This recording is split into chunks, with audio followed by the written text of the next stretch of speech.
Ya estamos de vuelta en La Pesada Herencia. Este sería nuestro cuarto y último bloque. La Pesada Herencia, mirá mi cabeza. Ustedes no sabrán, pero bueno, yo trabajé en un programa llamado La Pesada Herencia en Mosconi. No pregunten por qué el nombre. Pero era la época en que gobernaba Macri. Sí. Bueno, acá en la cortada. Y nos tocaba a nosotros reseñarles, charlarles un poco sobre Martina Chapanay. Vos sabés que me acostumbré tanto a nombrarla raro. Nosotros cuando subamos el programa, tenemos que dejarle a la gente el enlace porque se hizo una miniserie muy importante, una miniserie de estas que hacía Encuentro. Y más allá de ciertas licencias que son inevitables para hacer que una película sea más entretenida de ver y para remarcar cosas, para que queden bien visibles ciertos aspectos, pero bueno, se puede ver gratis la miniserie, se la puede ver como película larga en YouTube y hay una cosa que es llamativa, que es interesante. Digo, vos ves la película y lo primero en lo que pensás, aunque veas gente que esté peleando con facones, aunque veas gente que hable como sanjuanino o como porteño, como porteño no, porque lo que conocemos hoy como porteño es posterior a las inmigraciones, pero bueno, dale, se entiende el punto, ¿no? Pero a pesar de eso, vos sentís que estás viendo de alguna forma un western criollo. Y eso es muy interesante porque, digo, nosotros ¿qué es el western como género? Tiene una cosa que es muy profunda porque es ver personas que en medio de la nada, en medio de una sociedad que ya no es tal, en medio del desierto, imagínate, porque eso es lo que estás viendo cuando ves una película yankees sobre cowboys, ¿no? Estás viendo personas que ya están más allá. Ya están, su mundo ya es un desierto, su civilización ya son 4 o 5 casas que parecen estar naciendo o estar derrumbándose, no lo sé, ¿sí? Y ver esas historias tan liminales, tan profundas, tan de origen, hechas en nuestro suelo, ver que hemos tenido historias así, de gente que se jugaba el pellejo por sus ideas o por su propia supervivencia, es fascinante. Y vos sabés, Gustavo, que por ejemplo en esos pueblos, capaz que pasas por ahí ahora y mucho no se ha modificado, ¿no? En esa paraje, pueblo. Vos sabés que lo único quizás es que casi no tienen agua. Capaz que menos que antes, sí. Capaz que menos que antes, porque esas cosas, pero la casa en que vivió Martina Chapanay, sabés que se conserva hasta la actualidad. En esa casa funciona una escuela, sí, pero sí, hay cosas que no cambiaron. Y hay una cosa que es llamativo, que nosotros supimos ser en algún momento un pueblo en armas, un pueblo literalmente con toda su población en armas, luchando en ese... Digo, vi un historiador, bueno, antes de hacer este informe, de charlar sobre este informe, bueno, vimos películas, vimos videos, leímos, hicimos lo posible por informarnos lo mejor que pudimos, ¿no? Pero es llamativo porque un historiador comentaba que la región en que nació Martina es una región que si la tenés que comparar con algo, la tenés que comparar con el Valle de la Luna, con la única diferencia que es 2 veces y medio más grande que el Valle de la Luna. Entonces, bueno, ver una persona que haya nacido y que haya sobrevivido ahí, si es por eso Martina en su momento cuando murió porque se le infectó una herida de haber peleado con un puma. Ese detalle no lo sabía. En serio, ella muere por eso, porque se le infecta la herida. Imagínate, en esa época antibióticos, no. O sea, vos tenías una herida y lo que te tocaba era ponerte a rezar, ¿no? Y hacer promesas, y poco más que eso. Pero bueno, es la realidad que ella vivió desde joven. Entonces, Pero bueno, podemos ir desglosando su vida. Sí, sí, sí. Martina Chapanay nace en 1799 o 1800 según las fuentes históricas. Ujú. Como decía, es hija de un cacique huarpe o tal vez en otras versiones por un aborigen escapado de la región chaqueña y de una cautiva blanca. Martina Chapanay es criada por estas dos personas en una zona rural cerca de la localidad de Mogne Ujú. o Mogna, no me acuerdo. Mogna. Mogna, perdón, me salió el francés. Eh, y a cierta edad, cuando era joven, su madre muere, tiene un problema de salud por ahí, y el padre la entrega, digamos, la, la manda a criar con una persona Con una tía con una tía supuestamente, familia de su madre, para que la eduque. le eduque, pero bueno, terminó como sirvienta. Y bueno, pasaba siempre, te digo eso, ¿no? Vos a tus hijos los ponías en alguna casa para que... Y después, bueno, educación no. En el caso muy extremo, se dice que Martina ya antes de que muera su madre, ella ya era una chica rebelde, que se había criado casi como un chico más. Era experta en caza, era experta cabalgando. Hay quien dice que eso era porque era hija de una cautiva. Me refiero a, digo, en cualquier sociedad, en las tribus también, vos tenías estatus. Había rangos, respetar los rangos. Y en este caso, Martina, al no ser completamente originaria, al tener como madre una blanca, podría ser que haya sido criada de una forma un poco más dura, ¿sí? Podría ser una explicación, también podría ser su carácter, vaya uno a saber. El asunto es que ella, bueno, digo, vos en esa época no tenías muchas alternativas, o sea, la mujer no tenía muchas opciones de vida.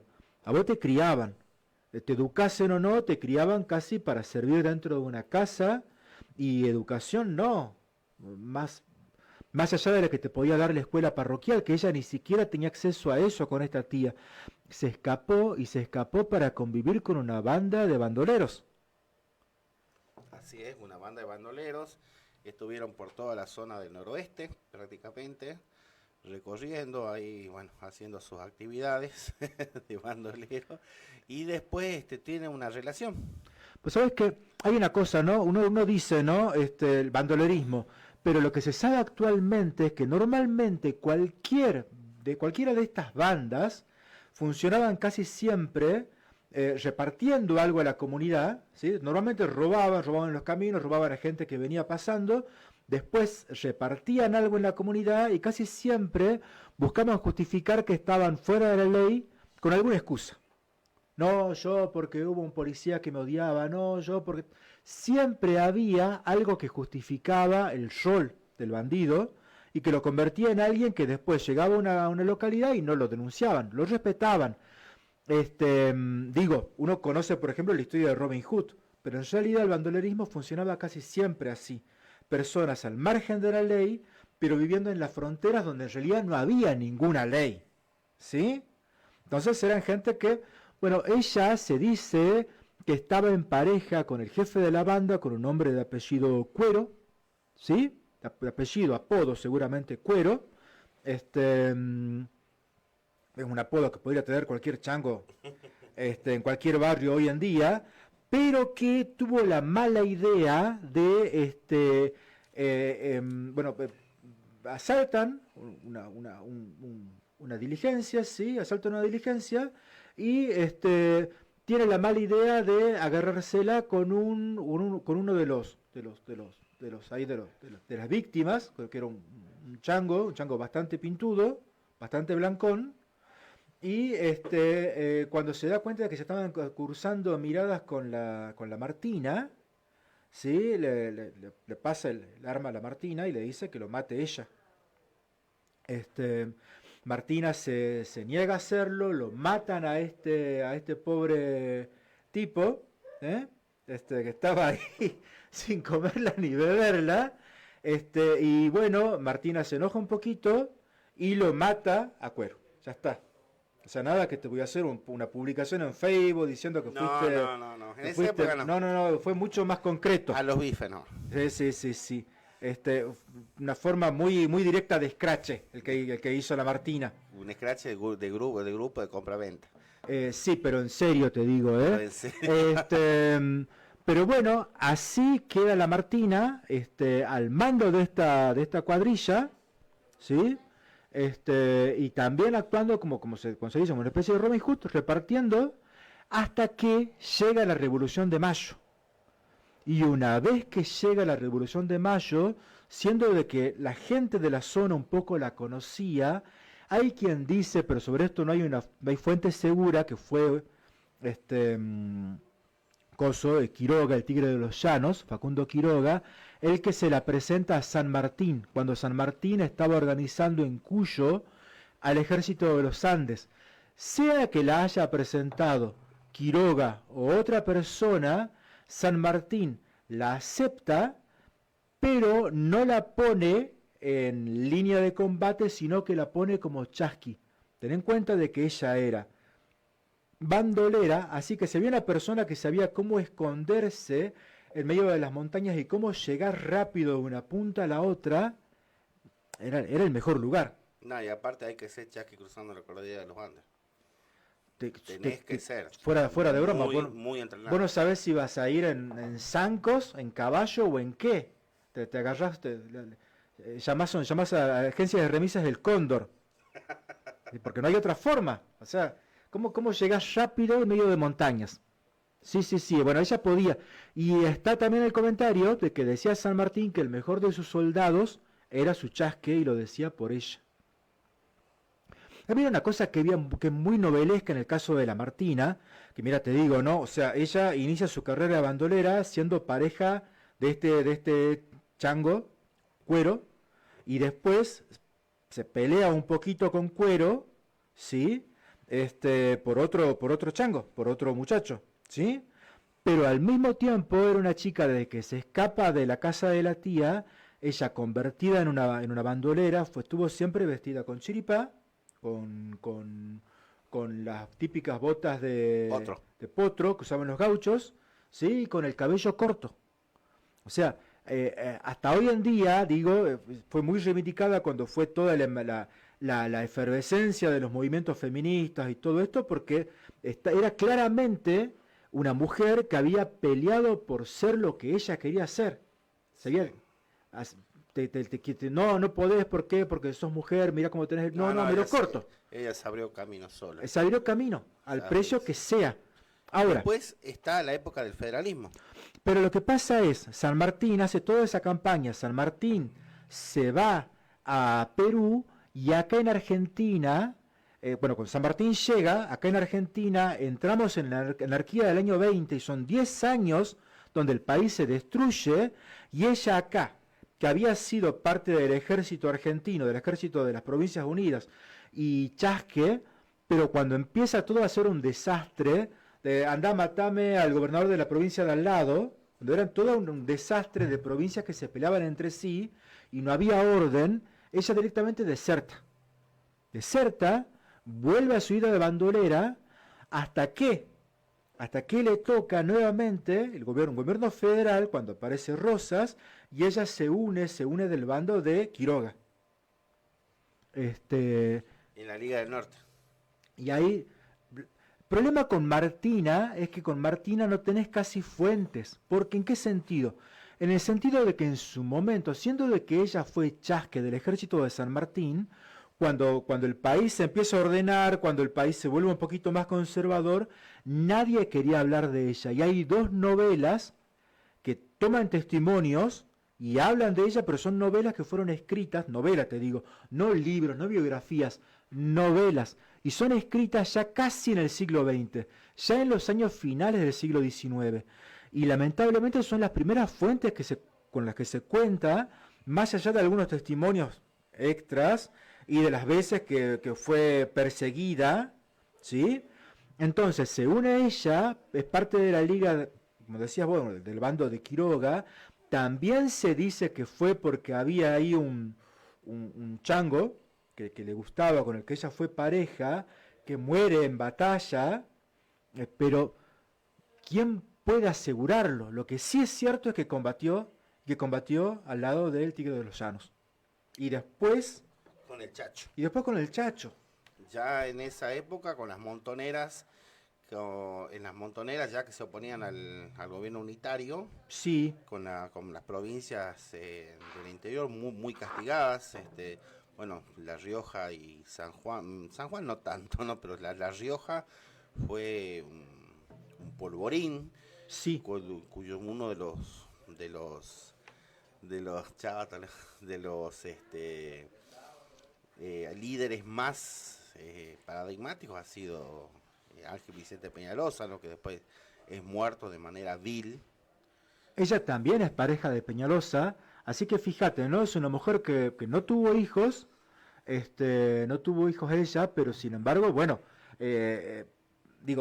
andaba ahí haciendo su vida tranquilamente.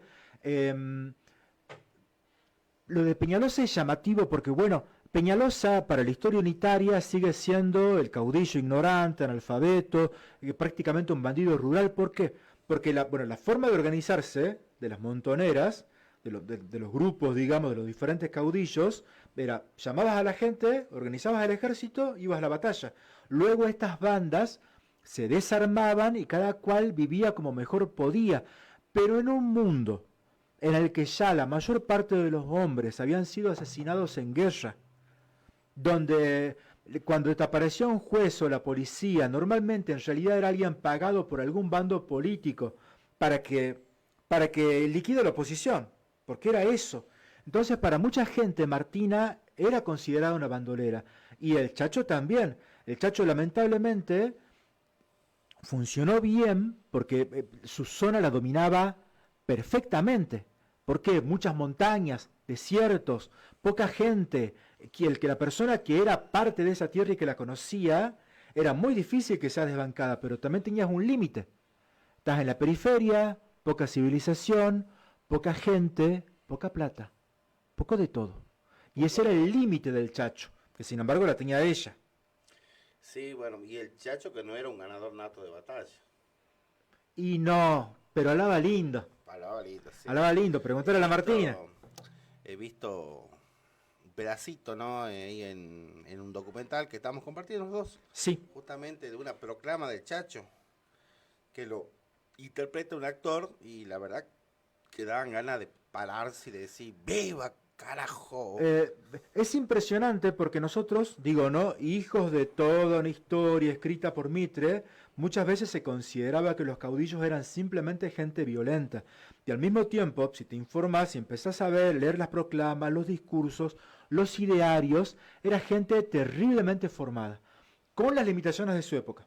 No había escuela secundaria, te educabas en la escuela parroquial, leías la Biblia, uno, dos, tres libros, leías libros clásicos, leías libros de, qué sé yo, lo que escribió Julio César, cosas así. No tenías acceso a la última información parisina, porque no era tu mundo, eras del interior, y no sé si estaba mal.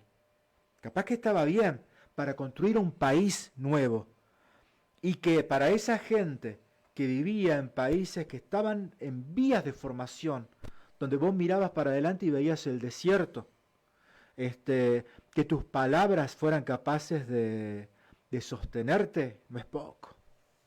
Hay una anécdota, porque se nos está yendo el tiempo, que quería remarcar de Martina.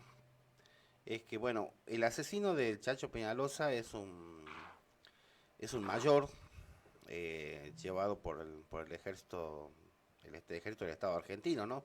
Pero, bueno, vamos a Mitre. decirlo.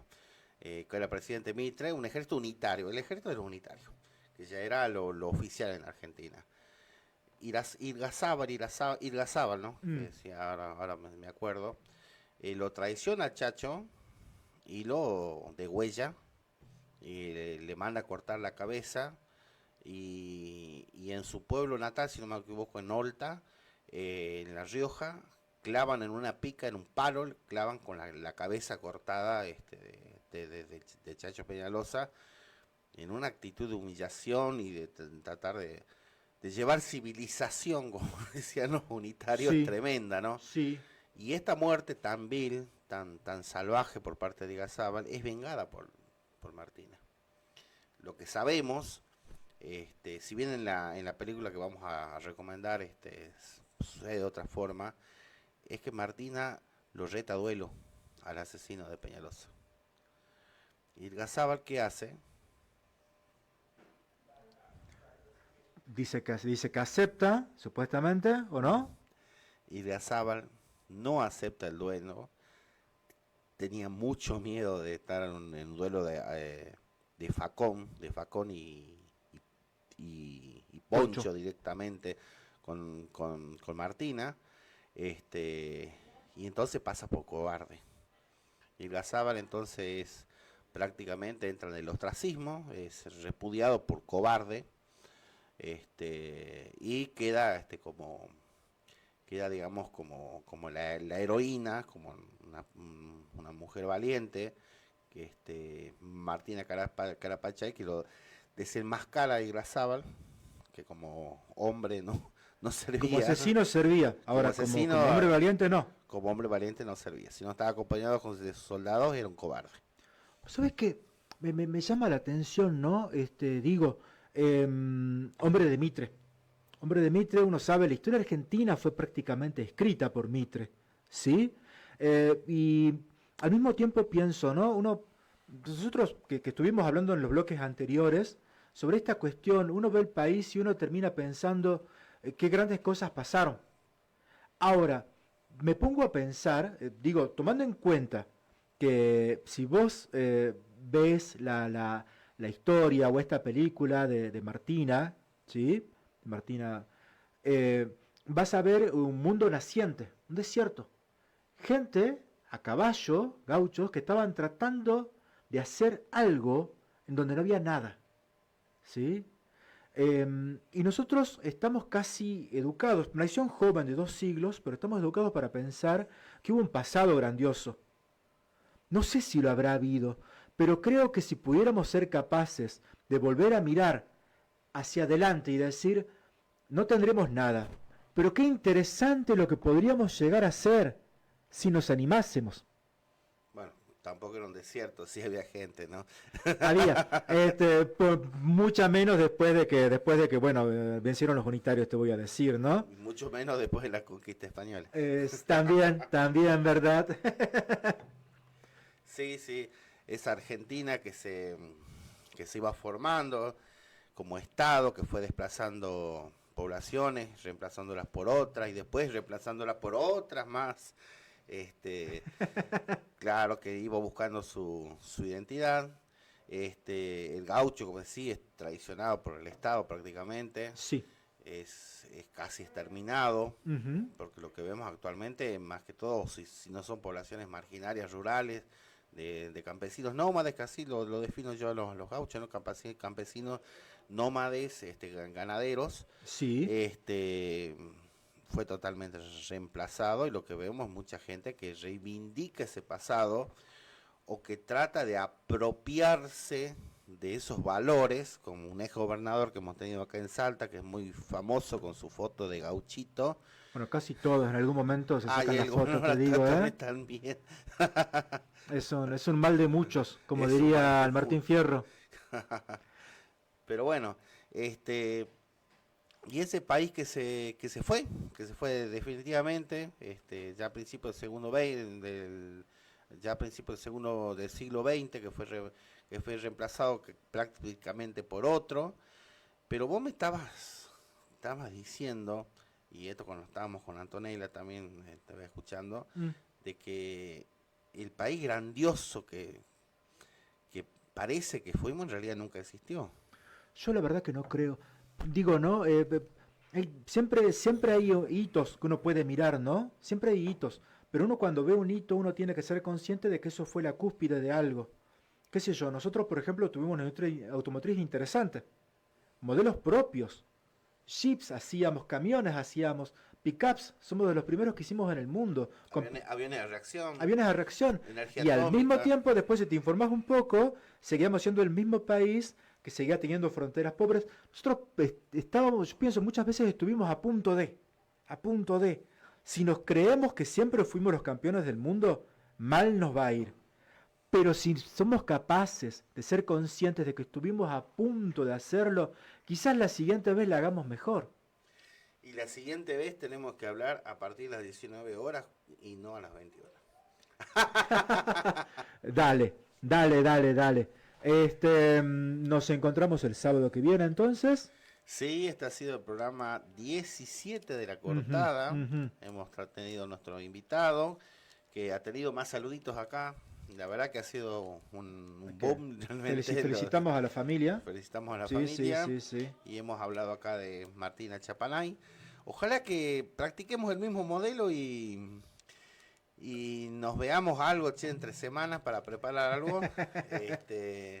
Bueno, por lo pronto compartimos después con ustedes el enlace, que está interesante la película. Sí, la recomendamos. Uh-huh. Una película cuando Tristan Bauer era... Después buscan en nuestras redes, en La Cortada, en Facebook, en Instagram, en TikTok también.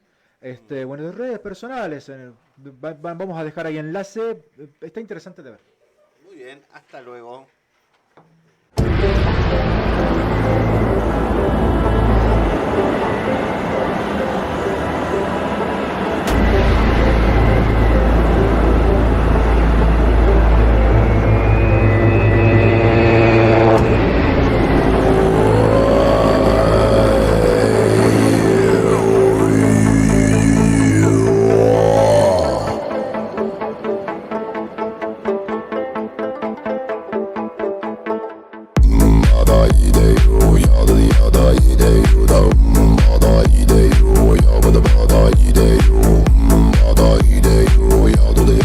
Yada